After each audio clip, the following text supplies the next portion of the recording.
자, 조국 전 장관이 두 번째 소환 조사를 받는 동안 서울 동부지검에는 유재수 부산시 경제부시장이 출석했습니다.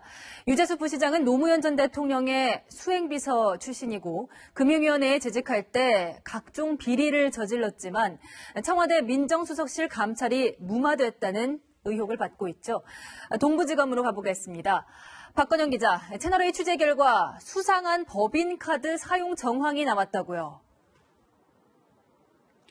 네, 2017년에 금융위원회 금융정책국장으로 재직했던 유재수 부산시 경제부시장은 이 미국행 항공권이나 또 골프채를 살 때 법인카드를 이용한 정황을 검찰이 포착했는데요.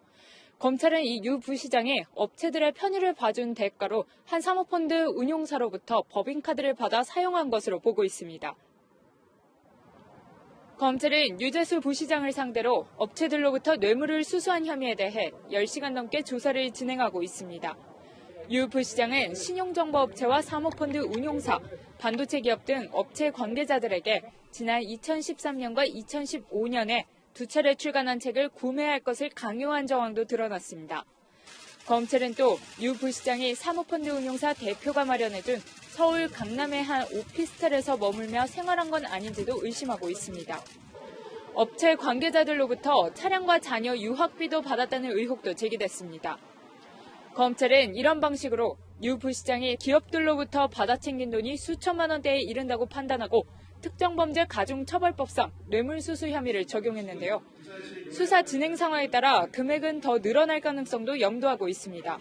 부산시도 뇌물 혐의로 검찰 수사를 받고 있는 유 부시장에 대해 징계 사유가 있다고 보고 직권 면직 처리 절차를 밟고 있습니다. 지금까지 서울 동부지검에서 채널A 뉴스 박건영입니다.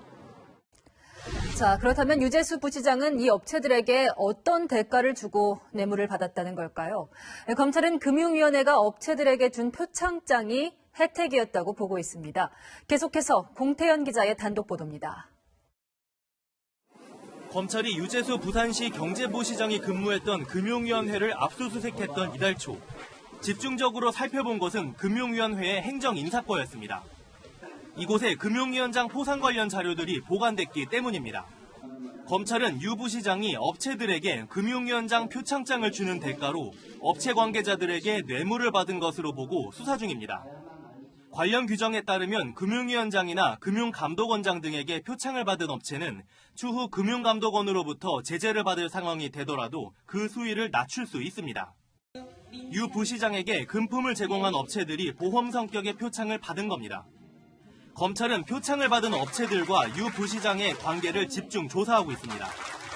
또 지난 2016년 금융위원장 표창을 받은 사모펀드 운용사 대표는 유 부시장이 금융정책국장 재직 당시 정책자문기구인 금융발전심의회 위원으로도 위촉된 것으로도 알려졌습니다.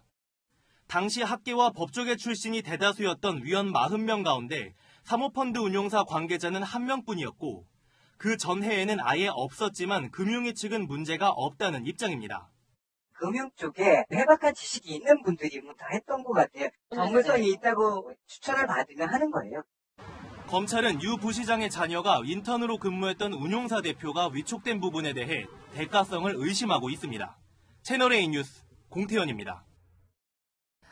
검찰 수사가 유재수 부시장의 이런 개인 비리 수사에서 끝날 것 같지는 않다는 전망이 나옵니다. 비리 정황을 알고도 감찰을 중단시킨 청와대 민정수석실의 윗선이 누군지, 중단한 이유는 무엇인지 확인하는 것이 중착점일 텐데 당시 민정수석실의 최고 책임자 조국 전 장관이었죠. 조영민 기자입니다.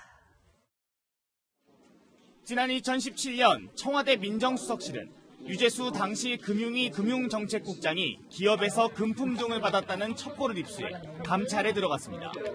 하지만 지난해 12월 국회에 나온 조국 당시 대통령 민정수석은 비위가 아니라 사생활 문제였다고 드러냈습니다. 근거가 약하다고 보았습니다. 그런데 그 비첩보와 관계없는 좀 사적인 문제가 나왔습니다. 그거는 프라이버시 문제라고 생각합니다. 하지만 불과 2달 뒤 청와대 특별감찰반원이었던 김태우 전 수사관은 감찰 무마 의혹을 제기했습니다. 유재수 국장을 수사 의뢰해야 한다고 했습니다. 그런데 그 이후 윗선 지시로 감찰이 중단되었습니다. 상관인 이인걸 특감반장과 박형철 반부패 비서관도 감찰 내용을 확인하고 수사 필요성을 언급했지만 돌연 감찰 중단 지시가 내려왔단 겁니다. 조국 당시 민정수석은 유재수 국장 건 관련 조치를 백원우 민정비서관에게 맡겼다고 했습니다. 민정비서관실의 책임자인 백원우 비서관에게 금융위에게 통제하라고 제가 지시했습니다. 징계 없는 금융위 사직과 부산시 부시장 영전에는 감찰 중단이 결정적 역할을 했습니다. 검찰 수사가 결국은 당시 청와대 민정수석실을 겨누게 될 거란 전망이 나오는 이유입니다. 채널A 뉴스 조용민입니다.